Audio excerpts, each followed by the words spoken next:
Hello, everyone, and welcome back to our class on marketing. Today, we're going to be looking at a really exciting chapter on consumer behavior. We're going to find out why people do the things that they do. We're going to find out that the decision can be sometimes rational, sometimes irrational. Sometimes we're going to be going through this decision-making process for functional needs. And in other cases, we're going to find out that, we go through this process for somewhat more vague reasons, and it's sometimes just to please other people. And we're going to find out some of the influences that we suffer in going through this process. Some of those external, and some of those internal. So, of course, analyzing consumer behavior is still part of that first process of analyzing the marketplace before we actually start creating value through segmentation and all the other elements of the marketing mix. So you can see how it integrates right here into this PowerPoint. Now, why study consumer behavior? Well, of course, to understand our consumers' economic reality, and of course, and as I mentioned in the introduction, to comprehend and to incorporate what are those factors that influence decisions? And, as I mentioned to you, sometimes those decisions, sometimes those influences are internal, and sometimes they are external. We're going to break those apart throughout the course of this class. Of course, the marketing implications for us, first and foremost, is to understand that when people go through this decision-making process, and when we study the behavior that people go through and going through these steps, for us, the very first thing to understand is what is motivating them to act. And motivation is all about understanding customer needs. We're going to study that as well. And then finally, if you've done your job really well, you'll be able to anticipate people's behavior because oftentimes past is prologue. That is to say that what you've done in the past is somewhat of an indicator of what you're going to be doing in the future. Now, we've got a great video here. I'm going to ask you to watch this. It doesn't really translate very well as I share this in this video, so go right ahead in the PowerPoints. Clayton Christensen is a very prominent professor from Harvard and who created this paradigm called understanding the jobs to be done. And it really treats with this whole question of understanding what the real needs of customers are. Okay, so I'll invite you to watch that on your own.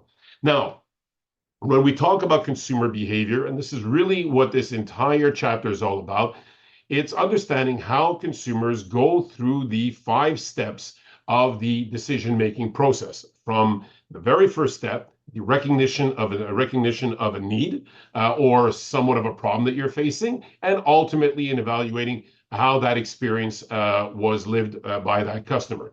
And we can already see in this PowerPoint that there are influences, both external and internal, as I mentioned before, and in some cases, contextual. So that is to say, where this experience is being lived. And then ultimately, of course, we see the marketers who are trying to influence consumer behavior as well through the 4 elements of the marketing mix. And so we're going to be taking all of these separately to fully understand how every one of them characterizes this decision-making process. So the very first thing to understand is that the speed at which you go through in this decision-making process very much is dependent on your level of involvement. So involvement is a very important concept in consumer behavior. That is to say, how much are you invested in this process? And oftentimes when we talk about how much you're invested in this, we are going to be looking at what are the risks of making a good decision, a bad decision, and what are those what are those consequences, as I mentioned. We're going to be looking at this continuum of decision making, which is very much linked to the involvement that I was just talking about in terms of are these decisions applicable for products that you buy on a consistent level, on a regular basis, or is it something that you go through in buying products or services rarely? We're going to look at how that, for instance, affects risks. We're also going to look at, in a kind of a cute little exercise, that some of the reflection that's going to be going on here for consumers is going to be based on cognition. That is to say, your brain. Okay, so very rational, problem-solving process for consumers, and in some cases, very much emotional and hedonistic kind of approach.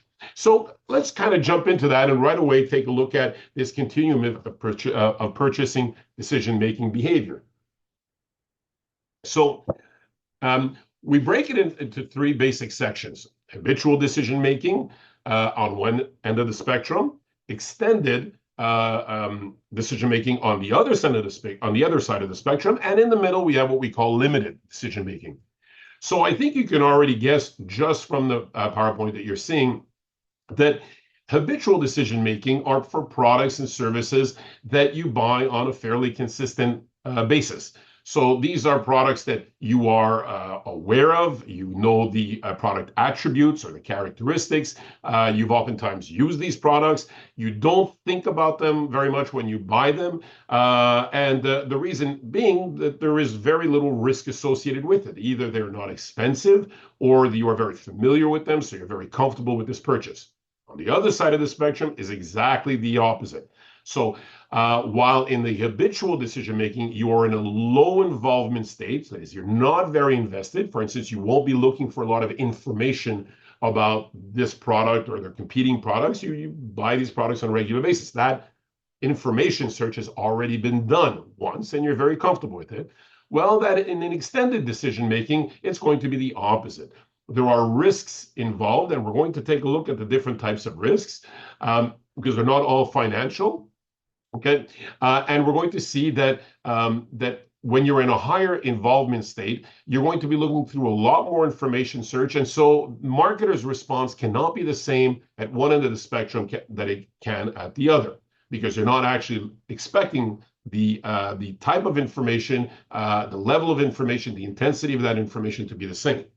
Limited decision making is usually for products that you don't perceive as to be very complex or not necessarily very expensive, but they're just not products or services that you buy on a regular basis. So you may not know all of the different product attributes. And for this reason, marketers have to realize that that an explanation for these products and their benefits is going to be important, whereas in the habitual decision-making, it isn't, but not to the extent as the extended decision-making process. And I've given examples here in the habitual for instance, laundry detergent. I think that's a pretty good example for habitual, as is cream cheese or other food products that you would buy on a regular basis. I think cars are, generally speaking, a good example for extended, as would be a home purchase or anything that involves a higher degree of risk. And again, we're going to take a look at those different types of risks in a minute. And limited, I just from personal experience, I felt that washing machines are a pretty good example. You go into the store not expecting this to be much of a challenging decision, and yet, should you be buying the front-loaded or the top-loaded? Should it have the stainless steel drum on the inside? And how about all those different functionalities on those buttons? Should I get them? Should I not get them? In my case, the washing machine, there is one button that is almost invisible. The writing on the button is almost invisible, and that's on and off. Despite that, I bought the ones with all the functionalities. Okay, so let's take a look at how the different kinds of decisions can be born out of like an emotional or a rational decision. So the decisions here are, of course, very much involved with, very much related to involvement.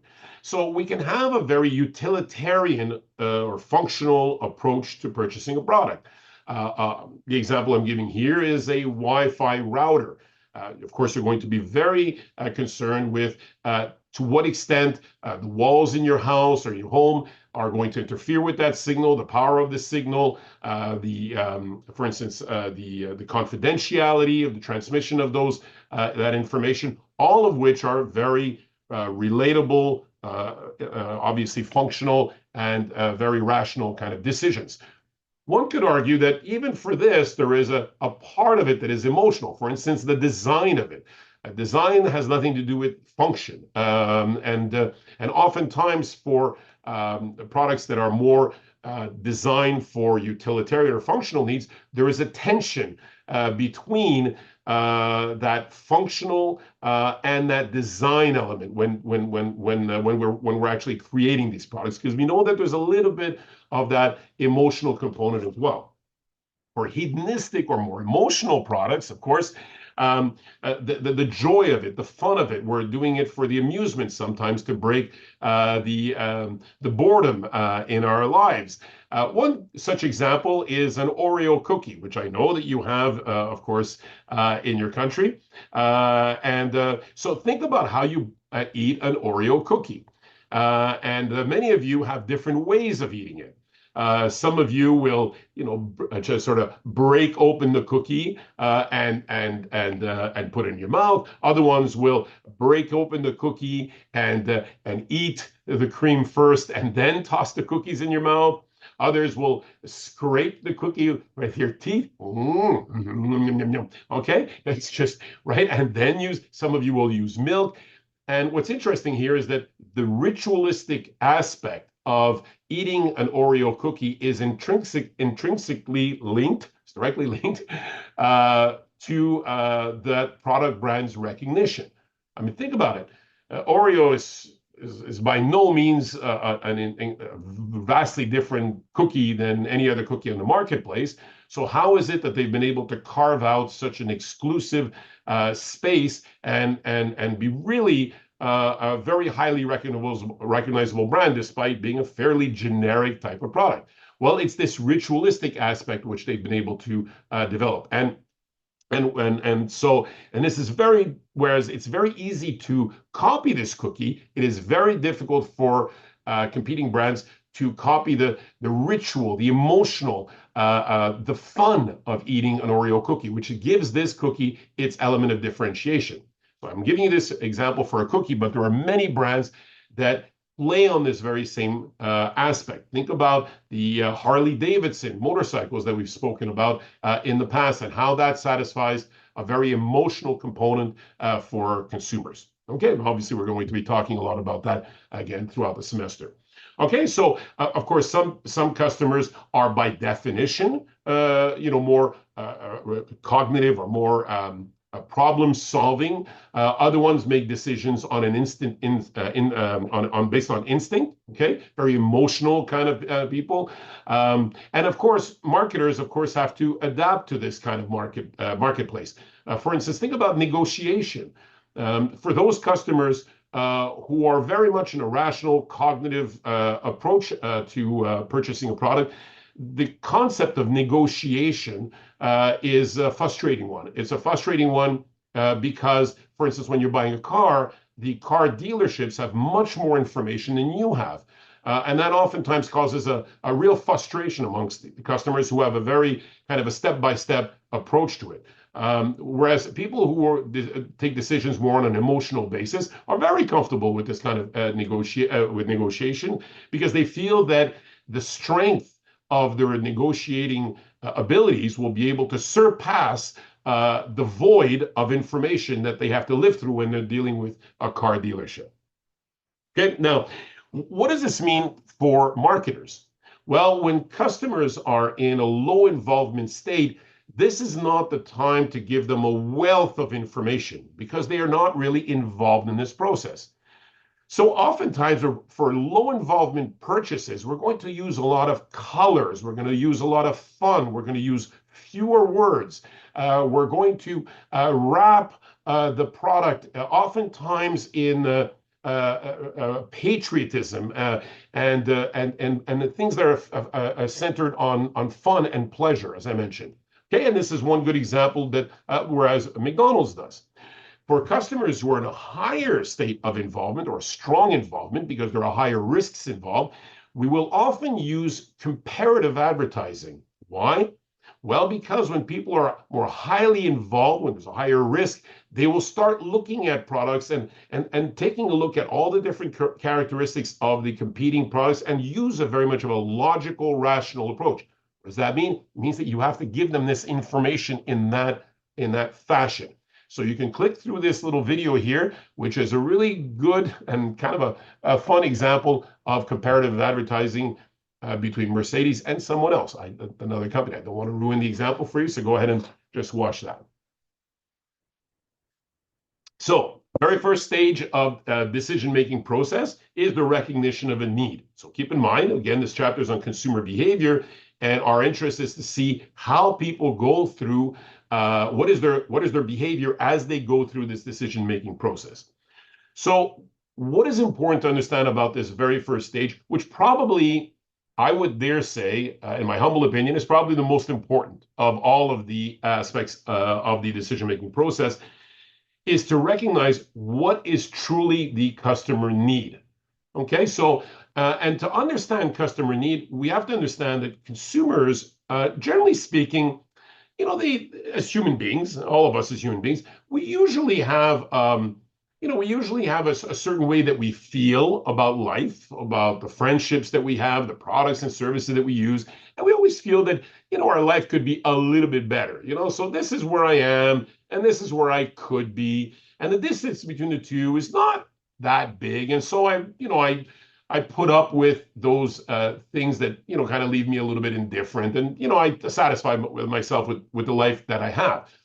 However, when that distance becomes larger, at that point, customers start feeling an internal kind of struggle. Okay. And what we will call this is an imbalance. Suddenly, you lead a fairly balanced life. I'm pretty happy with the people that I have in my life. I'm pretty happy with the way I feel. I'm a little bit hungry, but not too hungry. But from the moment that changes, then this struggle throws me in kind of like an imbalanced state. And of course, for those of you who get that, which I'm assuming is all of you, you'll understand that the entire process of decision making, the objective of it, right? I am motivated to reestablish that balance. The question is for marketers, what led you to that state of imbalance? And then how are you going to reestablish that balance? If you can understand those two elements, you understand everything about consumer behavior. So, for instance, if your cell phone breaks, now that, of course, is a functional utilitarian need. You need to communicate with your peers. You need to communicate with your bosses or your employees or what have you. I need my phone. It breaks. So I was in a balanced state. Suddenly I'm in a balanced state, and now I'm going to look for information to see how I can fix that problem, right? Because the recognition of a need is a problem. But why then do some of us, and I'm not calling out anybody on this video, but why do some of us replace our phones regularly when there is nothing wrong with this phone? Is it possible that I'm replacing it to keep up with the image that I'm trying to project to the people around me? And so that is not a rational, logical, utilitarian or functional need, but it doesn't make it any less important for marketers.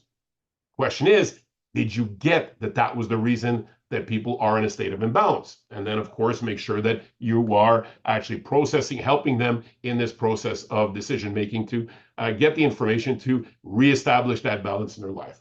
Okay, so and we'll take a look at an example for need recognition in a second. So the first place people will go to search for information is internal. And internal information sources are, of course, your memory.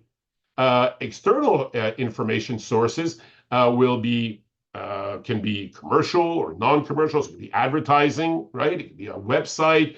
It can be your government statistics website, all of which can provide information to satisfy the guidance that you need to actually solve your problem. Think about it. Perhaps while you're watching this video, you're going to find yourself in a little state of imbalance. Your stomach is going to start growling. It was not really growling before, so you were in a state of balance. And now it's starting to growl, and you're going to be in a state of imbalance. So, of course, the rest of the decision-making process is to reestablish that balance, right, by putting something in your mouth to feed yourself. Well, the very first place you're going to go is internally. So in your memory, you're going to think, okay, you know what? I have to watch this video, and I have to do this kind of work. I'm not at home, but I remember the last time I did this, I went down to the cafeteria of the university, or if you're home, you know what? I think I might have something in the fridge. So these are things that are, these are elements, bits of pieces of information that is incorporated in your mind. How is this important to marketers? Well, even though this is not an extensive consumer behavior class, and so I won't be going into it, the way that you save information in your mind, the way you encapsulate that, the way you frame it in your mind is important to me, so that when you are actually thinking of this problem and it's coming back from the back of your mind as a solution to say, oh, you know what, it's in the fridge, or it's in this restaurant, or it's in that convenience store. Very important for me that when to categorize my information when I present it in my advertising the very same way. Okay, so that it makes sense to you and you save it so that my brand is the one that's coming up, or my store is coming up when you're going into that information source. Now, internal information source. Now, if you don't have enough information internally, you're going to be going to external sources. And the very same fundamental marketing implication is going to be present in that. How do you peruse that information, and how should that information be presented to you? Now, not everybody goes through this search for information with the same level of intensity. And so this is my chance to circle back a little bit to what I was talking to you before. The level, then the intensity of this information search is very much a function of the risks of making a good or bad decision. So what are those risks? Well, let's take a look at them. You've got it in the PowerPoint. First thing is monetary risk. Okay, so can I afford it? So the higher the risks here, the more I'm going to be looking at information that's going to reduce that risk. One good way that companies have done that, for instance, are cell phone companies. Instead of selling you a phone, instead of advertising a phone for the retail cost of it, purchase this phone for, so for instance, 200 KD, they'll say, well, it's not 200 KD, it's going to be, or in Canadian dollars, $1,000, it's going to be, so I've got to do the math. This is the beauty of improvising an example. So it's going to be approximately maybe, give or take about maybe 8 or 9 KDs a month. So this information reduces that risks and, of course, allows me to continue going through the decision-making process to the next step. Functional risks. If I'm driving this car, if I push on the brake, will the car actually stop? Right? So if that functional risk is very present, well, of course, the information from the car dealerships, the car manufacturers should be present. Physical risks, of course, very much common with food-oriented products and other kind of services and other kind of products as well. Social risks. So social risks are a very important one, and we're going to be looking at it just towards the end of the video, where we discuss external sources of influence. So, for instance, reference groups. So what will my friends think of me? And we'll see that the higher the visibility of the product. So, for instance, if people actually see the products on you, as opposed to, for instance, the rice that you have in your pantry at home, the higher the perceived risks. Okay, so the higher the risk, of course, is also applicable to more luxurious products as opposed to staple products. So rice is a good example for both. Rice doesn't cost a lot of money. It's also not a very visible product. And for that reason, those social risks are very minimal. However, jewelry, okay, and designer clothing are more luxurious products and they're more highly visible. And for those reasons, the risk will be much higher. Whereas, so there, it's very important for the marketers in their marketing communication to show that people who wear these products, for instance, are very well accepted by other people. They impress other people. So other people say, wow, you look amazing in those clothes. And, oh, where did you get that jewelry? Okay, so giving that very strong psychological reinforcement. And actually, that brings us to the last one, psychological risks, which are, if social risk is what other people think of you, psychological risk is what you think of yourself. So when you look in that mirror, okay, is the person that you see the person that you want to see? Okay, and we're going to take a look at that a little bit later in our chapter. But clearly, when we talk about the psychological risk, we are really talking a little bit about self-esteem. Okay, so people with very strong self-esteem will not see a very, very big difference in that mirror between the person that is really in that mirror and the person they'd like to see. Uh, but for folks who see a big difference there, even if that difference doesn't really exist, it just exists in their mind or in their heart, self-esteem is kind of low. And so the psychological risk will be much higher, and people will take more time in going through this decision-making process. Okay, so not a small aspect here. Now, if recognition of a need talks about why people are motivated to go through this decision-making process, and we're going to take a look at motivation in a minute. In search for information, it's going to be very important as well for marketers to understand how you perceive our messages. And we're going to talk about perception as it relates to search for information. Okay, now it's important to understand that in giving information to people, to our consumers and to our clients, very important for us to understand where are they in this adoption process. Okay, so if you use paper tissues, I don't think I need to tell you what paper tissues accomplish. You know what they accomplish. And for that reason, most of the advertising for paper tissues is just reminder advertising. But for other products, especially new products, where people are not even aware of that product yet, well, I need to sort of wave my hands and say, hello, I'm a product, I'm a service, here I am, because what I'm trying to create is awareness for the product. Now, this is not the best time to put maybe the product into the hands of consumers yet, or to give them a discount. Here, the idea in information search is to make them aware of the product. Okay, we don't want to scare them away. Once they've actually been aware of it, then I'm going to try to get their interest. Okay, and interest here is going to be emotional, but it's also going to be very much. It's going to start being a cognitive function. I'm going to tell you some of the product attributes.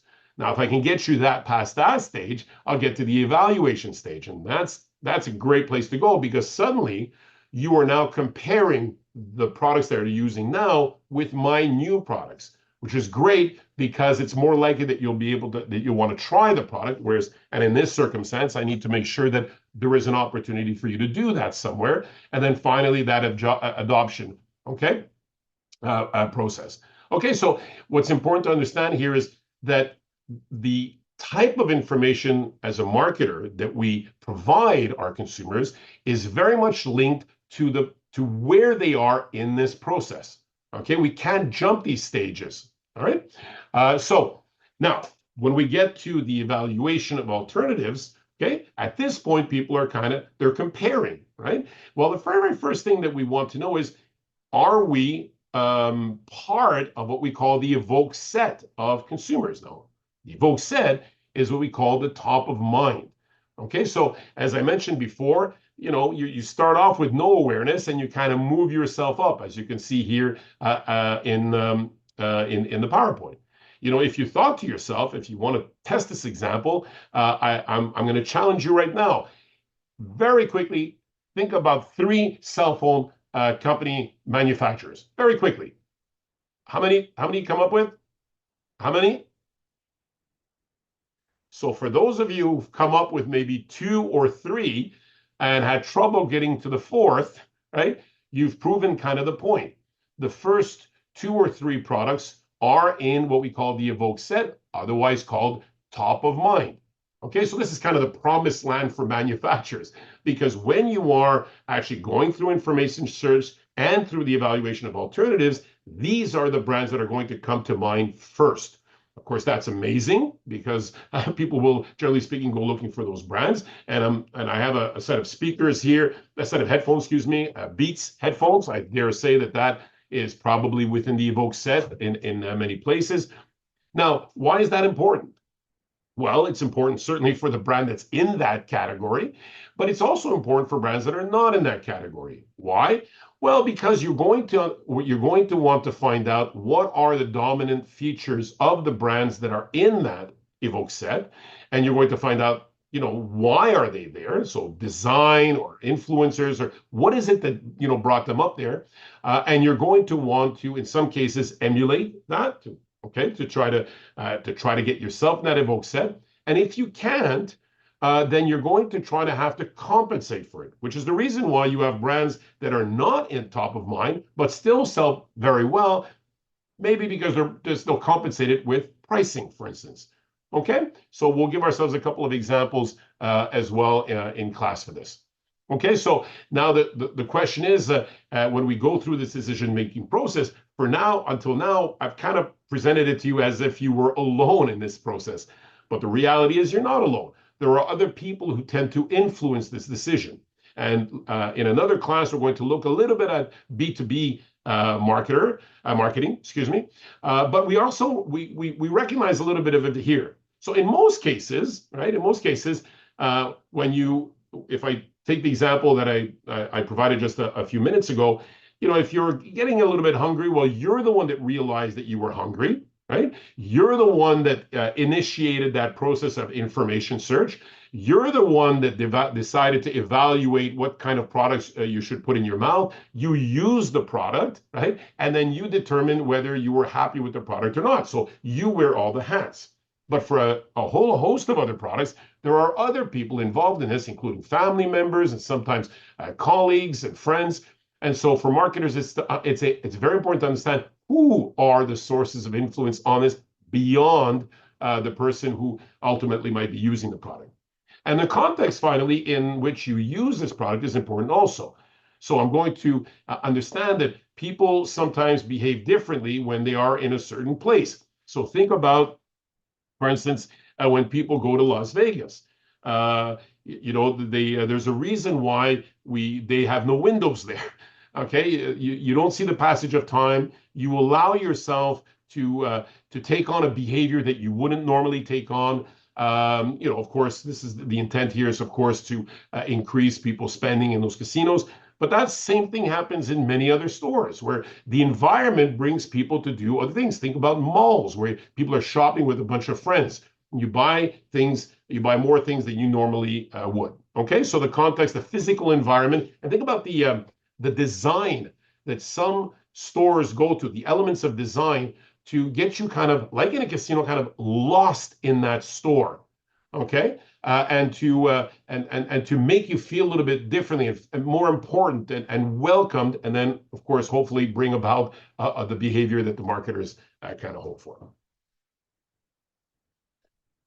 The last step here of the decision-making process is, of course, how you decide that you've lived through this experience. Okay, and so for marketers, of course, it's very important that as you go through this process, and hopefully you went through this process and completed it in our favor, that of course you went through it with a certain level of satisfaction, which will lead to a measure of loyalty, which is there's a huge benefit to marketers, as loyal customers are in the long term going to be less expensive for us to maintain, to hold on to, as always running after new customers. These loyal customers, of course, become brand ambassadors for us. So not only are we generating revenue from these customers, but they are helping us generate future revenue. So this customer satisfaction is much more than just a peripheral concept. There is a financial benefit to making sure that your customers are satisfied. Well, the evaluation of satisfaction is really this whole question of the difference between expectations and actual performance. Okay, now the actual performance is what what can provide, right? So, and some might expect that the expectations are not something that I can control. Well, to an extent, no, because customers will have certain expectations for a type of category of product. And I think many of you, for when you deal with large companies, well, you expect those large companies to behave almost like state-owned organizations, like hydroelectricity or other or hospitals or that sort of thing, where you expect a certain level of professionalism, that sort of thing. Okay, so these are the best practices in an industry. Okay, and so it's important for us to understand what are those best practices, so as we can understand what those expectations are and ultimately deliver that actual performance, which will lead hopefully to that satisfaction. Okay, now coming back to our 5 steps, keep in mind that what's really interesting here for marketers, and I just want to circle back to this in just for a split second. Your customers or your potential customers, consumers, are going through this process. Your interest in looking at this is understanding that if they didn't complete this cycle, okay, this process, that means that they left somewhere. So think about these 5 steps as kind of like train stations for a traveler. The traveler got on at recognition of a need, and if everything went well, they got off at post-purchase evaluation, and they're happy. If they got off somewhere else at one of the other stations, the question for marketers is what? Well, some of you might guess. Where did they get off? And of course, that's right, why did they get off? So some customers will have got off at information search. Why?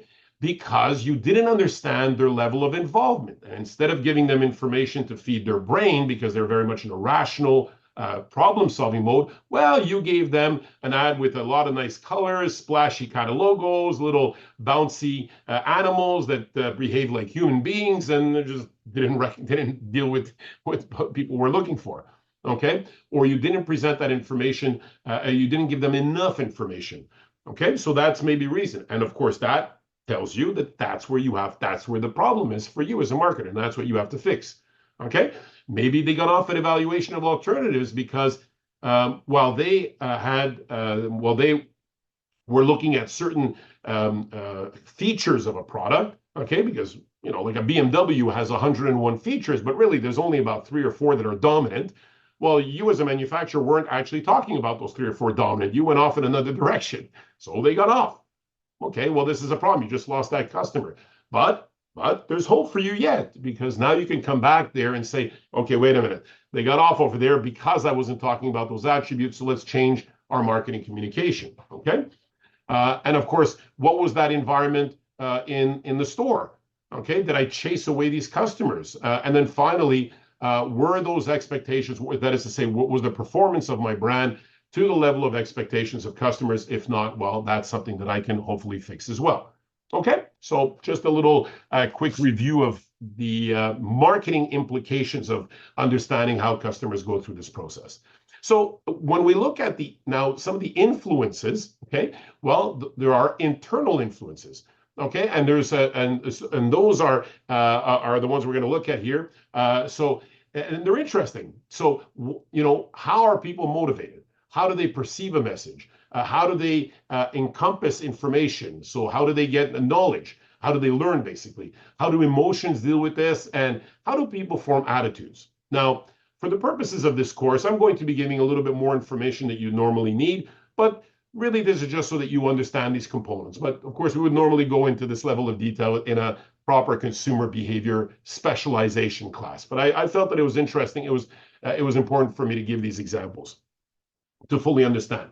So motivation, right? Why are people motivated? Well, some of you might remember my introduction from before.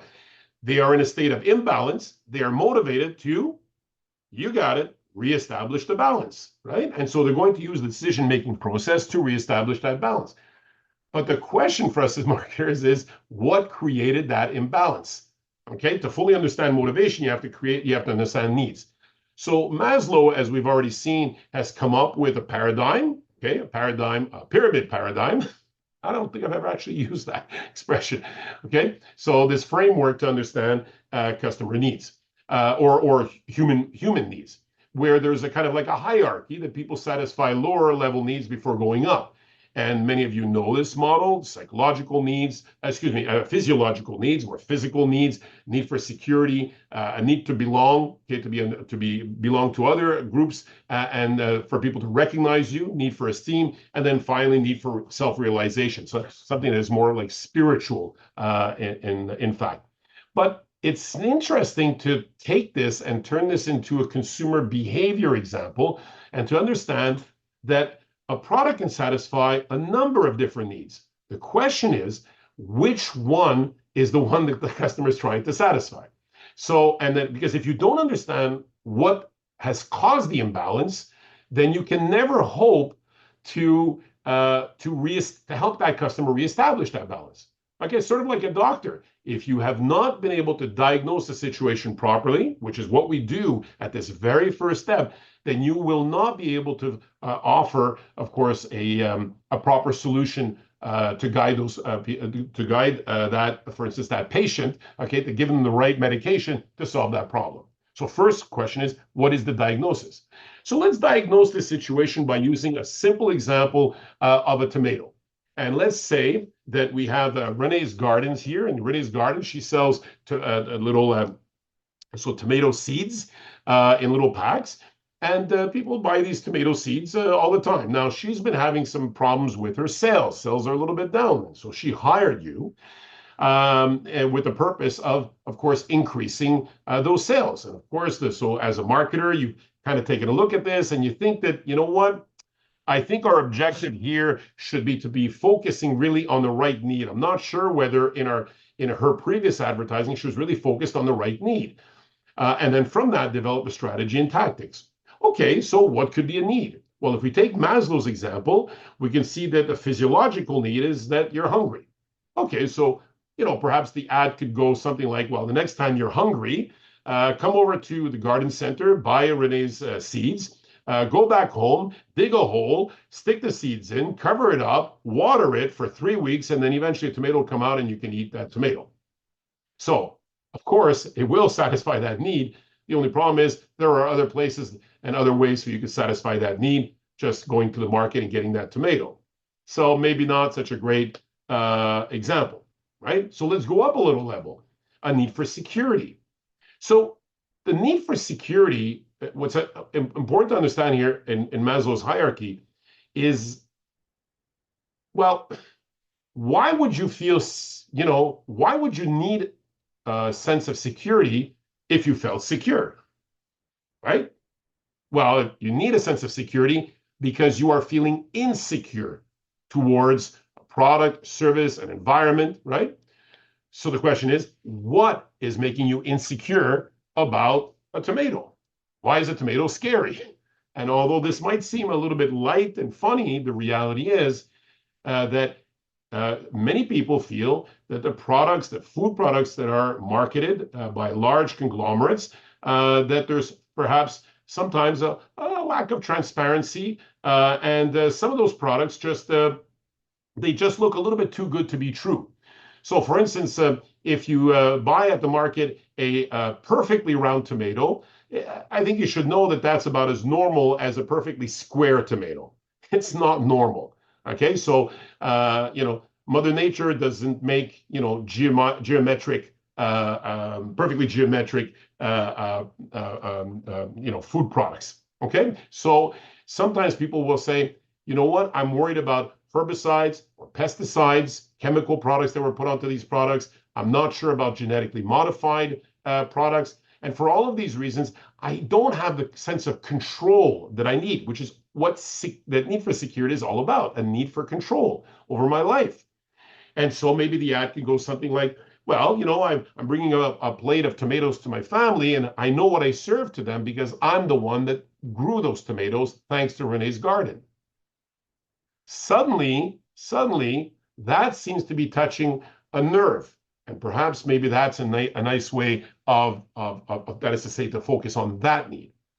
We can go even higher, a need for belongingness. So in many cities, some of you may know that there are gardens, right? So these gardens are places where people can come and cultivate, right? They can actually plant seeds and what have you. And as you've guessed, these are not created to really feed people. They are there because and ironically, the bigger the city, the more people are in a city, the less they actually talk to each other, which is kind of counterintuitive. And there's a strong sense of isolation from one another. And this is counterintuitive also to human nature. People need to be with people. Okay, so perhaps an ad would be that we would see might be some people cultivating in one of these public areas, and suddenly they're starting to talk to each other, and we notice that these folks can then maybe understand each other, and this could lead them to find out that, hey, you were my neighbor. You're my, if that is to say, you are my neighbor. I really didn't speak to you before, and hi, my name is such and such, and what have you. Okay, so suddenly people are not buying Renee's seeds to feed themselves or to worry about the way products are cultivated. They're using it to build a network of friends. Possible? Possible. Okay. A sense of esteem.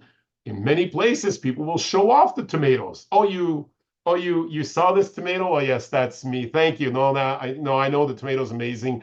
Yeah, thank you. Well, I'm pretty good at it, and I'm glad to show you. So we're all equal, and then some of us like to feel that we're a little bit more equal. Okay, so maybe that tomato can do that.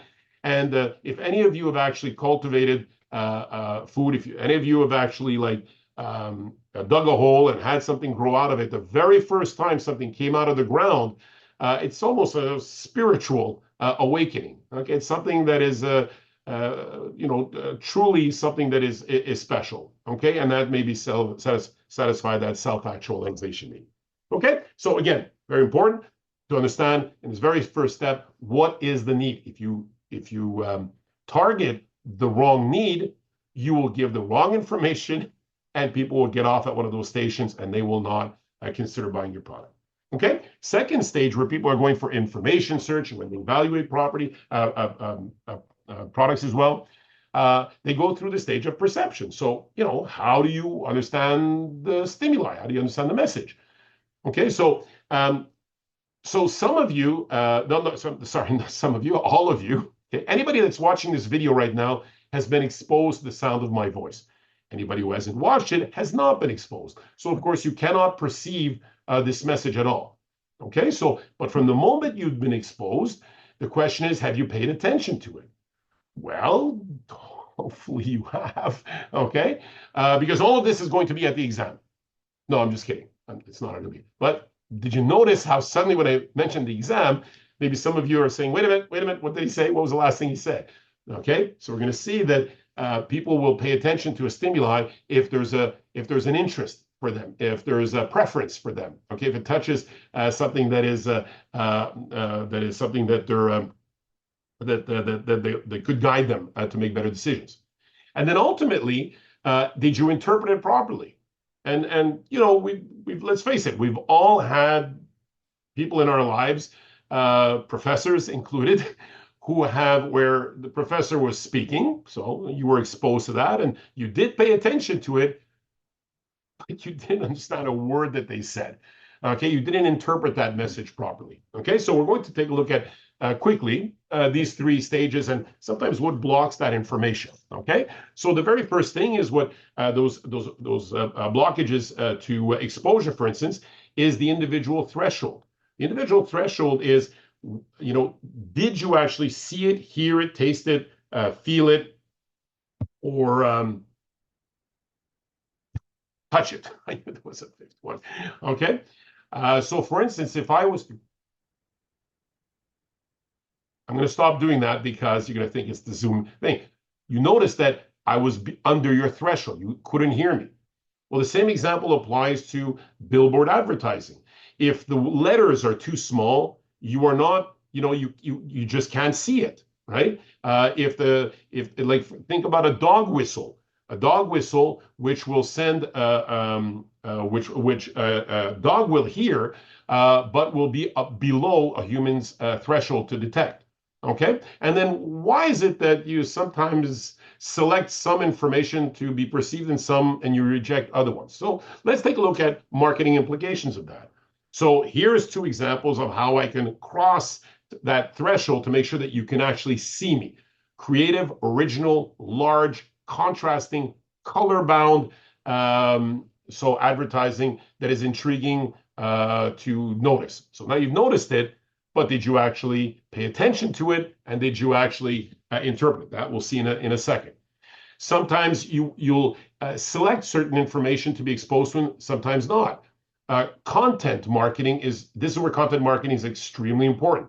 Okay, offer relevant, pertinent information that can actually bring about to actually help somebody actually solve that problem that we were talking about before. Now, in this, at the attention level, in some cases, we'll have different levels of ways of processing this information, and we'll have what we call perceptual defense.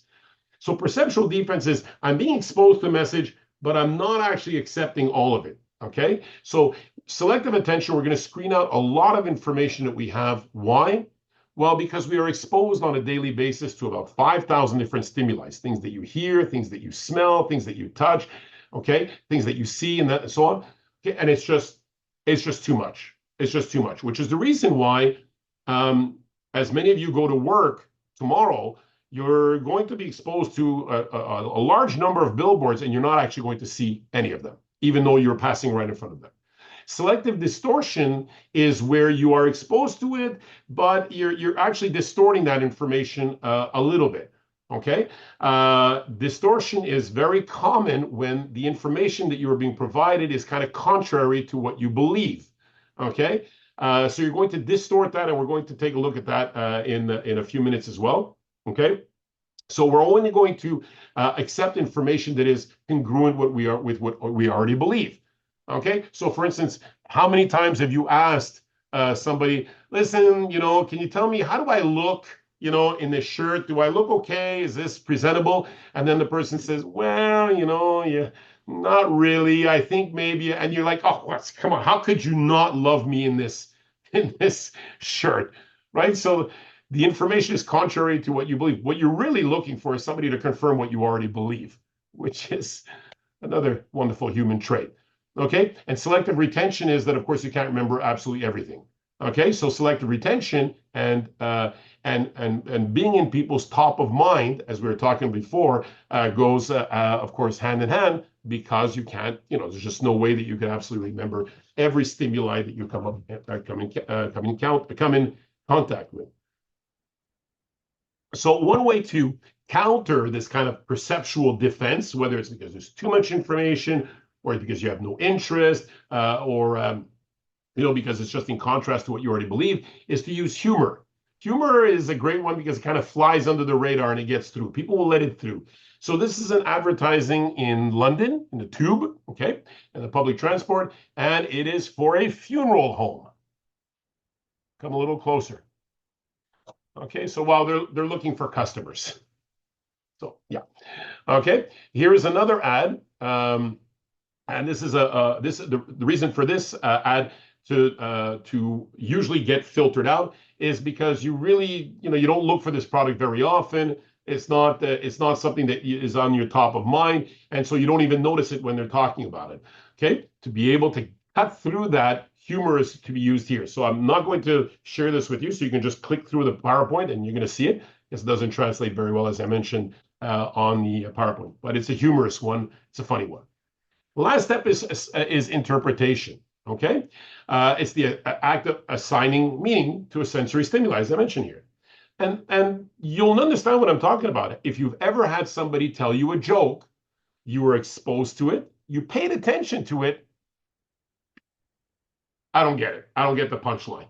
Okay, so anytime you haven't gotten a joke, it's because oftentimes you haven't been able to interpret it properly. You'll try to give it a sense, right? And it's a frustrating thing because you're like, I don't get it, and you're frustrated. Well, for marketers, this is a real problem because generally speaking, consumers will give a significance to something even where there is none, because they are in a problem-solving mode.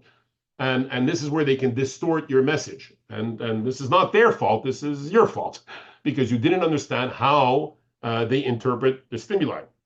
So for instance, this is a picture that was taken of a human face on the moon. This is an absolute real picture. Okay, I'm not making this up. And it's a human face. So, of course, it's not a human face. It's just dust that accumulated. But you can see that our brain, based on patterns that we already have in memory, has given this a certain significance. Okay? So how we interpret messages is one thing, is part of the Gestalt school of thinking. So for those of you who know about it, I'm not going to go into details, but we'll use it oftentimes, okay, in marketers. So some of you may see here the bear hidden inside the mountain, okay, of the brand Toblerone, right here on the right-hand side, okay. On the right side, you might see the Hope for African Children Initiative. Okay, so you're not, you're seeing the foreground and the background, but you're not seeing both at the same time. Okay, this is the way you perceive a message. Very much the same way if you look at the Vicks ad. So Vicks, I can tell you right now, even though, for us here in Canada, we know what it is. If you don't, it's a brand of cough syrup. So, your sore throat, you take a little syrup and makes you feel better. It's really just a big cup of sugar, but that's another debate. Okay, so Vicks is using an instrument here as a tool to try to communicate something about their brand. And if you don't understand what this tool is, you cannot understand what they're trying to say. So you're not able to interpret it. The only way that you can actually interpret properly this message is if you understand what that red thing is in the PowerPoint on the left. So for those of you who don't know what it is, it's a Swiss knife. Okay, it's an example of a Swiss knife, basically, with spoons. Now, a Swiss knife, for those of you who don't know, is a knife that actually has multiple functions. Okay, it fixes a lot of different problems. That is the link that Vicks is trying to make, that their product fixes a lot of different kind of problems, not just a sore throat.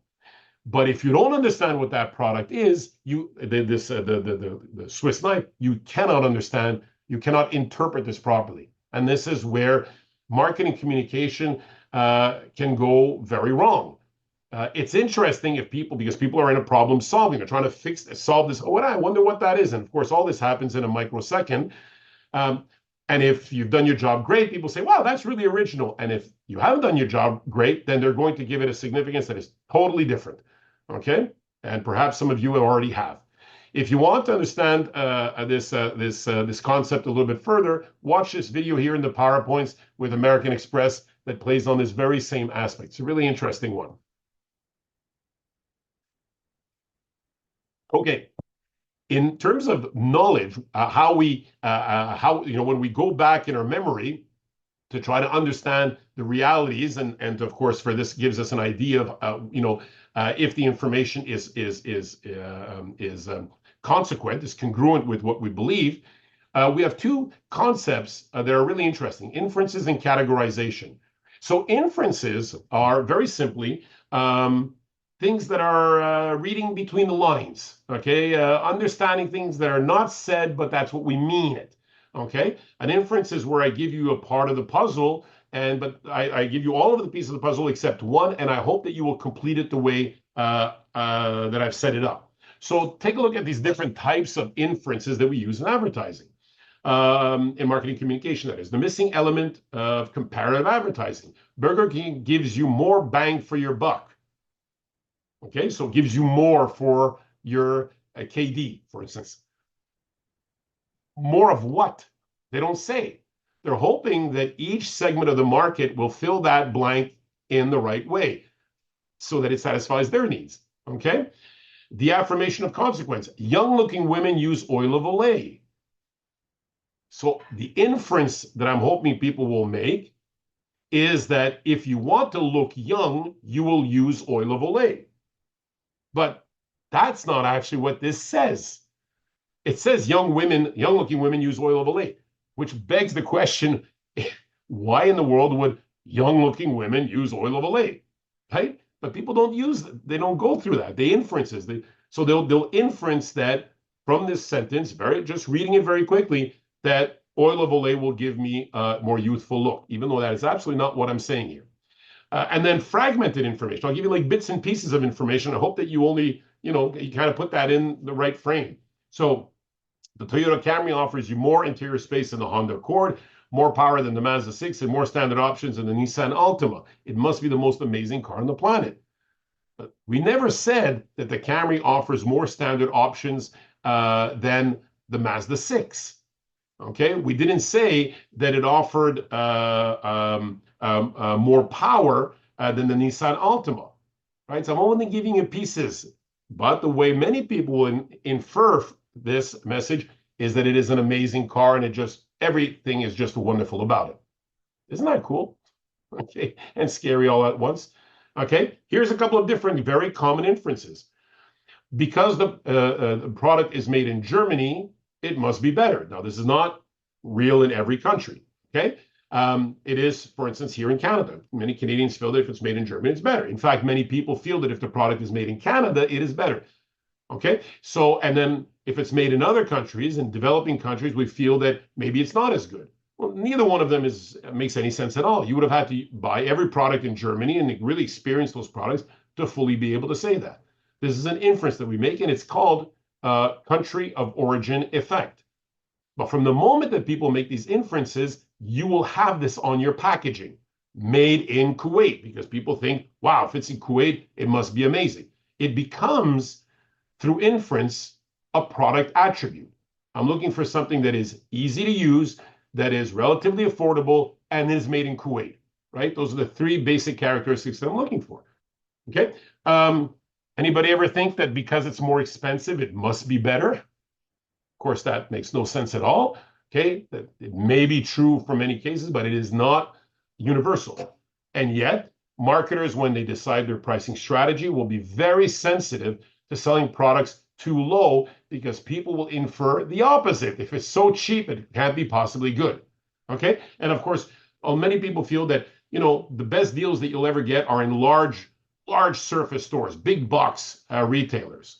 Okay, well, I shop at Walmart or I shop at these large big box stores. It must be cheaper because it's a huge store. They have to make money through volume. This is absolutely not necessarily true either. So these are called inferences. Otherwise, all of them are inferences. In marketing, we'll call these heuristics or just cognitive shortcuts. Why? Because it shortcuts cognition, brain. Okay, shortcuts that completely. Okay, but very important for us to understand if people do that. Here's a great example in this video of Palesi. Okay, and so Palesi is something that is the Palesi experiment put together by Payless, which is Payless is a discount shoe chain in the United States. And so they put this example in to provide an example about heuristics or cognitive shortcuts related to brand name. Okay, because it has this brand name, it must be good. Okay, and how many times has a brand, right, been able to launch into a completely different category just based on the inferences that people make about that brand? For instance, I believe that we may have discussed this, how Uber launched Uber Eats. And many people just right away, just jumped on the bandwagon with Uber Eats because they felt, well, Uber is a, reputable company, so I'm sure they can deliver food.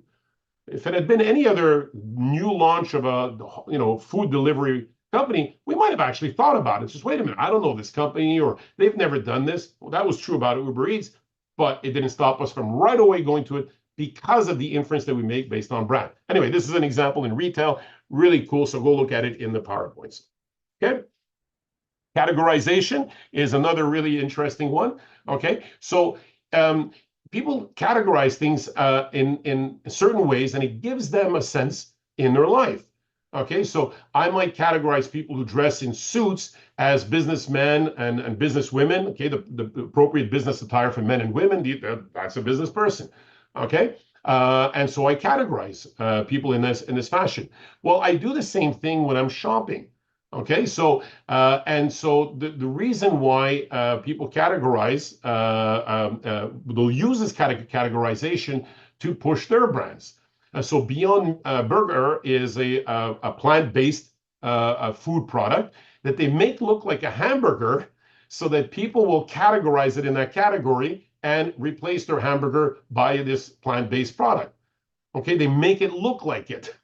So they'll say, they'll think, oh, you know what, maybe I'll give it a try. As opposed to if it didn't look like a burger, I might not even try it. We do the same thing with generic pharmaceutical products. We market them in the same size bottle. We label them with the same color and same font. Okay, so that people are not necessarily confused. They understand that these bottles are not the branded one, but they will transfer the way they feel about one to the other just based on those external stimuli and the way they interpret that.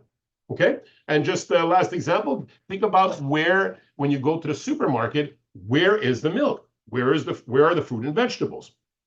Okay. Well, here in Canada, the milk is at the end on the left or on the end on the right on every store. So store design, very, very important.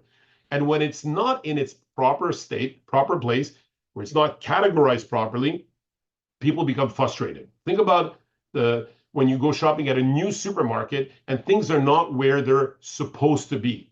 Okay, so this is very important. That's the marketing implication in terms of place or distribution. Okay, and finally, in terms of emotion, we always try to create that emotional bond with consumers. Okay, obviously, that emotional bond is one that will remain stronger than cognition. And sometimes the emotional bond can be a positive one. Sometimes it can be negative one. So we oftentimes will give inanimate objects human personality traits where they're exciting, they're safe, they're innovative, they're fun to be with, whatever else, just to try to transfer those emotions onto our brand, as you see here with the Michelin example. And sometimes we'll use emotions to scare people. When we're selling life insurance or selling funeral services, have you thought, about the impact on your family of not doing something, these kind of things. Okay, very, very common for those two categories of products as well. The last one is attitudes, which is a really important one. So attitudes are basically predispositions, okay, like sort of prejudices that you have towards people, places, objects, okay? Now, attitudes are usually formed through through cognition, emotional, and behavioral. So in otherwise, what you think, what you feel, and what you do. And attitudes serve a very practical purpose for consumers. And that is to say, once you have through your process once you've gone through the decision-making process and you've formed an attitude towards a brand, well, you don't have to go through that process again. You form like a positive attitude. So next time you go to the store, poof, you just pick it off the shelves and it's good. So it saves you time. So there's a real benefit to forming attitudes. The question for us is, have you formed the right attitudes towards our brands? And is there a place there to change your attitude? Well, if you have a negative attitude towards my brand, the question is it because you don't think that this product is going to fix your problem, satisfy your need? Or is it because you don't trust it? Okay, so that emotional component. Or is it that just at the time when you would normally buy it, you just can't cross that kind of last step? Okay, so think about cognition. So perhaps I should be giving you more factual information. Think about emotion. Maybe I should try to reassure you. So why is it, for instance, that as many of you travel, many of you are business people, you're executives, and so you travel, and clearly, the Accor hotels or whatever hotel chain you deal with has given all of the information on their website about that hotel. Everything is there. Everything is factual. There is no doubt. There's no doubt as to, whether that's, well located or, the amenities of the hotel. So why are you going on TripAdvisor and looking at the opinions of people that you have never met in your life? So it's kind of irrational, but it's not for marketers, because what it means is that I've got you here, I just don't have you here. So I need to reassure you. Okay. And this is why we will encourage people to post comments and that sort of thing, to talk not to the head, but to the heart. And then finally, how many of you have actually gone through the process of thinking it and feeling it, but can't click through the link to actually buy the product? It's got a big red button for you. It's a call to action, and you just can't click through it. So maybe I should have something to stimulate that purchase, a 50% off if you buy it in the next 5 minutes, okay, to kind of get you through and get you past that line. So attitudes, what you have to know, it's all the process of analyzing what people think, feel, and do, and it kind of points to where maybe there's a problem for us as marketers, and of course where the problem is, whether it's here or your feet, okay, where you're clicking, the action that you take, behavioral. That's where the solution will lie as well. Okay, so the possibility to change people's attitudes will depend on how involved they are. Okay, so if they are if they're low involved, usually you'll try to charm them into it with a lot of funny kind of advertising, jingles, kind of music, that sort of thing. Focus on very peripheral benefits, like for instance, warranties and that sort of thing. if they're highly involved, you're going to want to change their attitudes based on a very change their attitudes on main components, the main attributes of the product. Okay, and there's a great ad here, okay, for a company that you are aware of, and I'm not going to show it because it's going to start there, okay? But go and take a look at it, and this is how we can how we change attitudes. Last component of attitude, which I think is important to share, is what we call cognitive dissonance theory. And don't let the word theory kind of scare you, because all that cognitive is, as I mentioned here, an inconsistency between your attitude and your behavior. So you could have, as an example here, sort of a negative attitude towards smoking. That is to say, you think, you know what, I really shouldn't smoke. It's bad for my lungs. It's gonna, it could give me cancer. Plus, I stink. My clothes stink. My hair stink. My car stinks. My office stinks. My home stinks. Okay, but you keep smoking. Okay. And so, for any of you who have tried to quit smoking or have quit smoking or are thinking about quitting smoking, you are in cognitive dissonance. You have an inconsistency. You have something that you are believing in, an attitude that is in opposition to what you're actually doing, your behavior. And human beings, and what's important to understand, is human beings cannot live with this kind of tension in their lives. They will solve it one way or another. So how do you solve it in the case of cigarettes? Well, I think many of you can guess. It's either one or the other. Either you will convince yourself that there's really nothing wrong with smoking, that your grandmother smoked, that she was 93 years old and there was nothing wrong with her. And so suddenly your attitude is positive towards smoking and it's consistent with your behavior. So off you go, no more cognitive dissonance. Okay?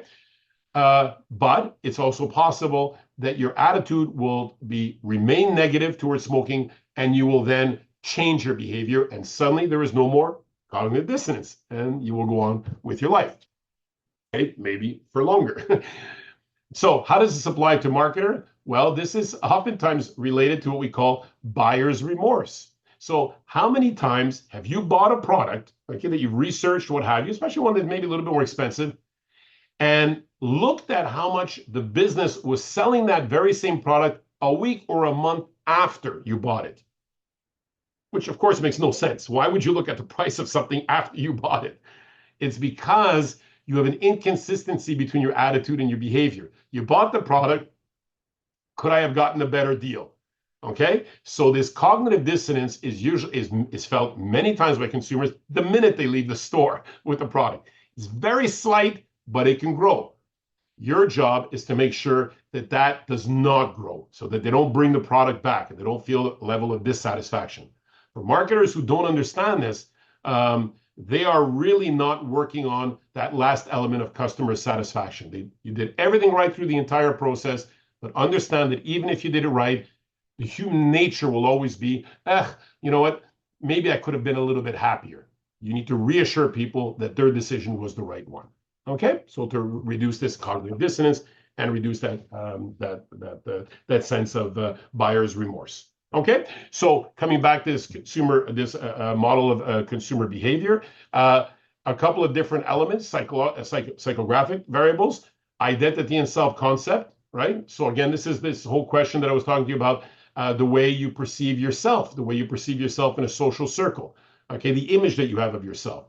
Now, do marketers, when you look at yourself in a mirror and you say, this is the way I see myself and this is the way I should see myself, did marketers create that? Not really. You are very sensitive to social influence and the influence of advertising. Now, but did we try to dig that difference? Absolutely. We would show you all, you'd be so much happier with this product in your hand. So it's important to understand how you see yourself, that self-esteem and that self-concept, and to see how marketers, in essence, will try to bridge that gap. Basically, they'll tell you that you can be the person that you really want to be, if only you wore these clothes or wore this jewelry, for instance. Okay. Values, very important for marketers. Okay, many of you in your home countries have values that dominate your behavior, very much so around the planet as well. And these values, this value-based marketing is very prominent because it's important to our customers. Okay, so whether that's where a person's place within the family or within society, or how we feel about the environment, or how do we feel about people who are less fortunate than us. Okay, and then companies, of course, respond to that. The example that I have here is Tom's Shoes that will provide a pair of free shoes to underprivileged children around the world for every pair of shoes that they sell. Now, I don't think Tom's shoes are really better than other shoes, and I don't think that they're less expensive, and I don't think they're sold in more locations, making it more convenient. But they have been able to gain traction in the marketplace because of this element. Okay, so that can be very important for marketers. And then, of course, it's important for us to understand, how you live your life and spend your money. Okay, how do you dedicate the time when you have time to spare? This kind of lifestyle that you live. Okay, so that in my marketing communication, it will be reflected. Okay, so I don't want to go too deep in it, but it's really very interesting. So other factors that will affect consumer behavior are external forces like culture, subculture, and ultimately reference groups. Okay, so the culture that you have in your country is going to be different than the culture in another country. And so your willingness or your sense of obligation to respect that culture will, of course, dominate. And of course, within culture, we have those questions of values. Also, we have identity and how much I want to identify myself with that.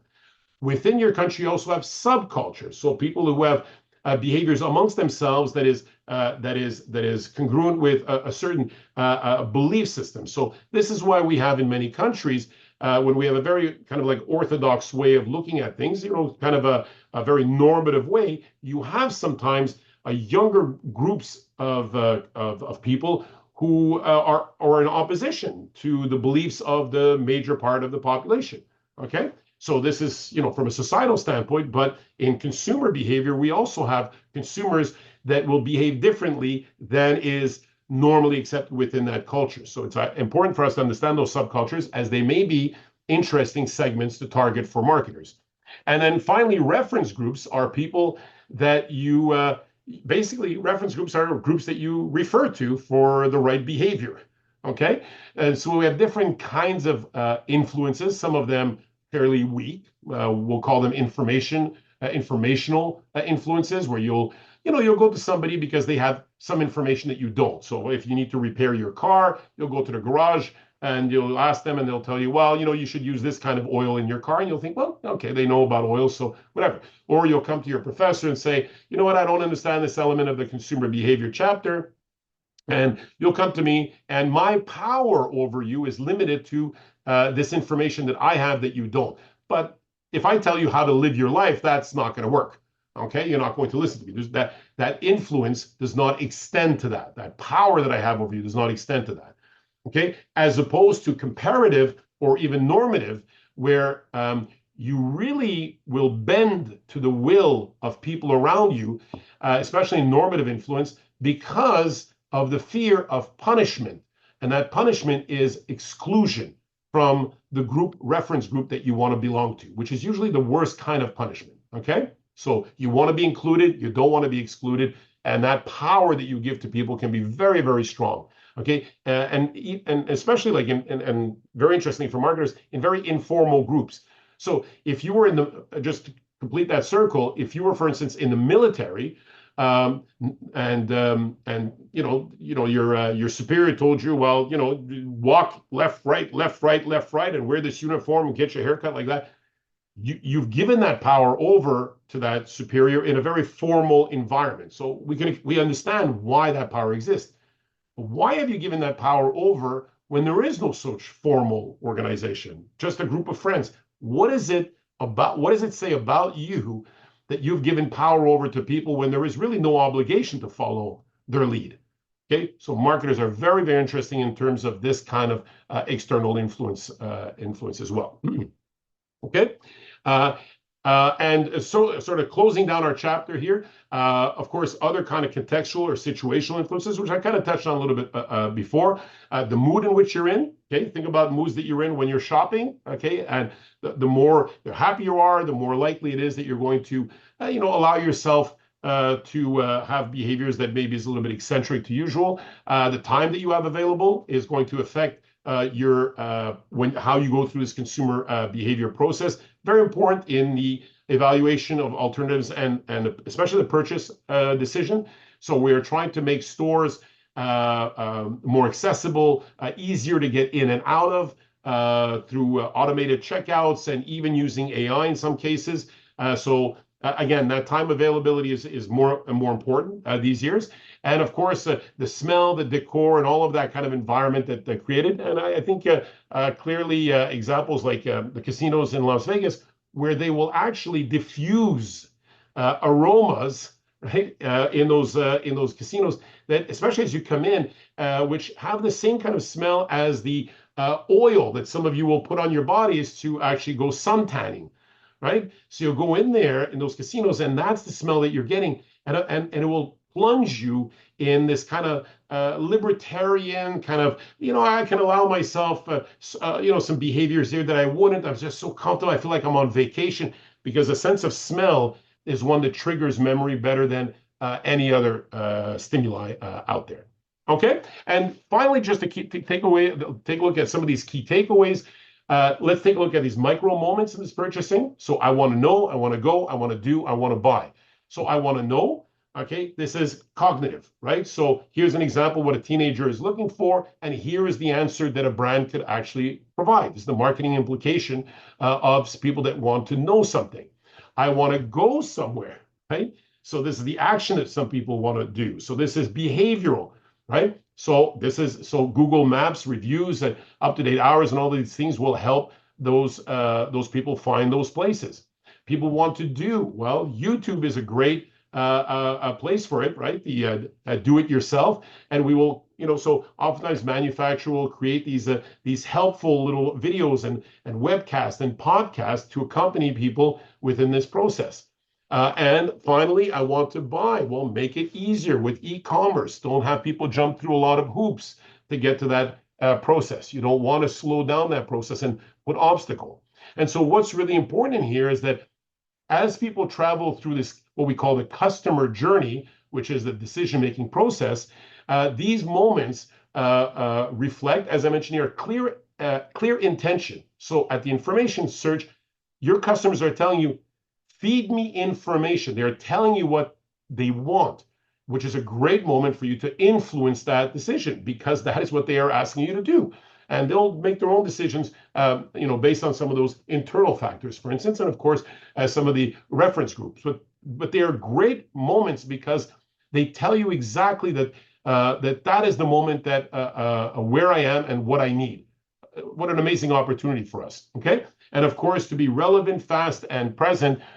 These days, of course, mobile first is incredibly important. So, as I mentioned here, to finish off this chapter, be present for these folks, okay? Try to anticipate what those needs are and focus on the right needs.